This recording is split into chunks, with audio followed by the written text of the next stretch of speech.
Good afternoon. The topic of our presentation today is cultural values and preferred workplace rewards, culture consequences for a large country revisited. My name is Ivan Manev. I'm with the University of Maine, and I'm going to introduce my colleague and lead author for this project, Professor Elenkov from Elenkov University. Detalin? Thank you, Ivan.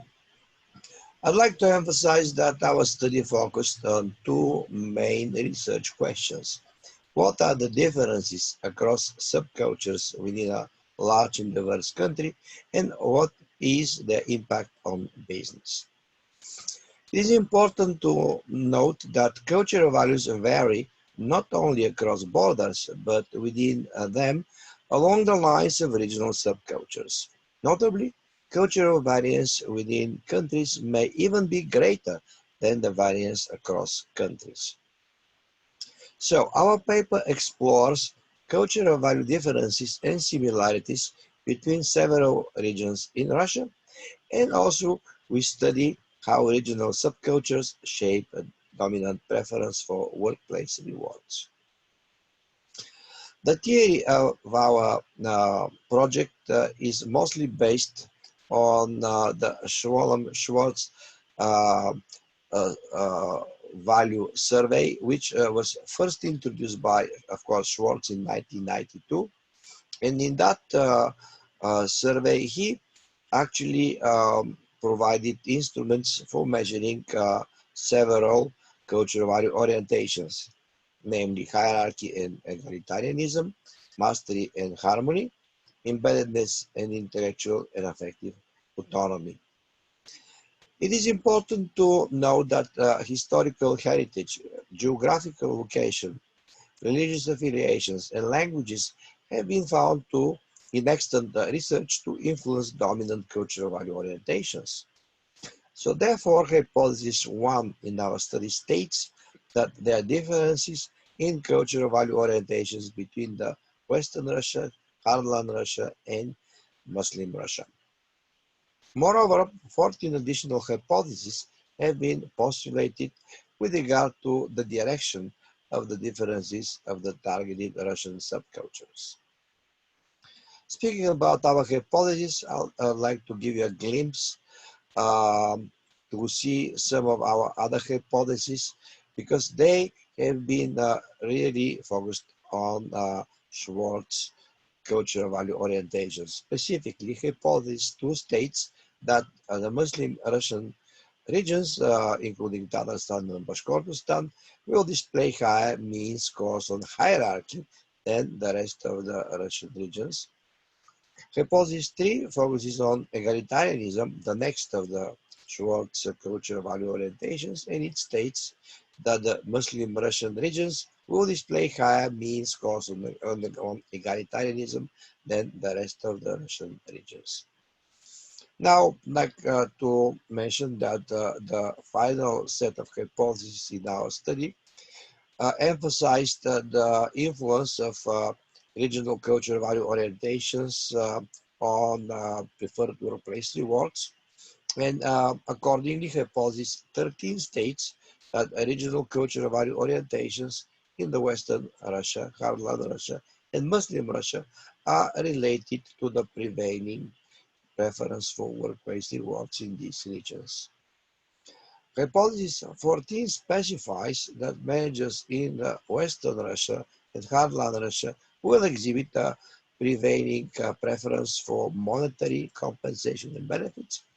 Hypothesis 15, in turn, states that managers in the Muslim Russia and Hardland Russia will exhibit a prevailing preference for status rewards and social rewards.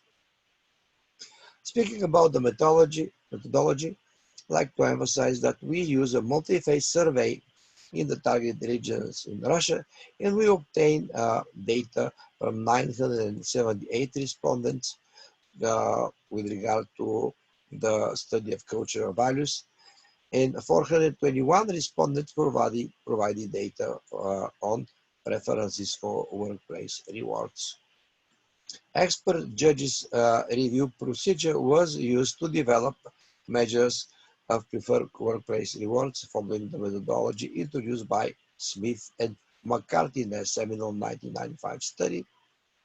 And I'd like to also emphasize that we use a number of multivariate statistical tools, particularly MANOVA does multiple comparisons and partial least squares regression. All of them were used to test the hypothesis in the current study. Now focusing on our results, I'd like to emphasize that societal values were markedly different according to the results of our project for the Muslim Russia on one hand versus the Western Russia on the other hand. For example, it is important to emphasize that people from the Muslim Russia have been associated with higher scores for hierarchy, egalitarianism, harmony, and embeddedness, and a lower for mastery and intellectual and affective autonomy than the people from the other two Russian regions. There are also differences between the Western and Heartland Russia. For example, the Western Russia has appeared to be lower on egalitarianism and higher on mastery and intellectual autonomy, placing it in the opposite side of the range from the Muslim Russia, with the Heartland Russia in the middle. Speaking about the results, I'd like also to mention that there do not appear to be significant differences between Western Russia and Heartland Russia on hierarchy, harmony, embeddedness, and affective autonomy. Notably, managers in the Western Russia have appeared to favor mostly monetary compensation and benefits, while those in the Muslim Russia have displayed preference to social rewards and status rewards. In turn, managers representing the Heartland Russian subculture have valued mostly status rewards. And finally, the conclusions. I'd like to emphasize that the current study has offered numerous implications for staffing, management development, performance appraisal, compensation, and incentives. For example, it is recommended to create awareness about the specificity of regional subcultures when selecting expatriate managers to be sent to work on assignments in Russia. This will help set up realistic expectations with regard to doing business in different regional subcultures in a large and diverse country like Russia. And at this time, I'd like to thank you for your attention and to invite comments, questions, and suggestions.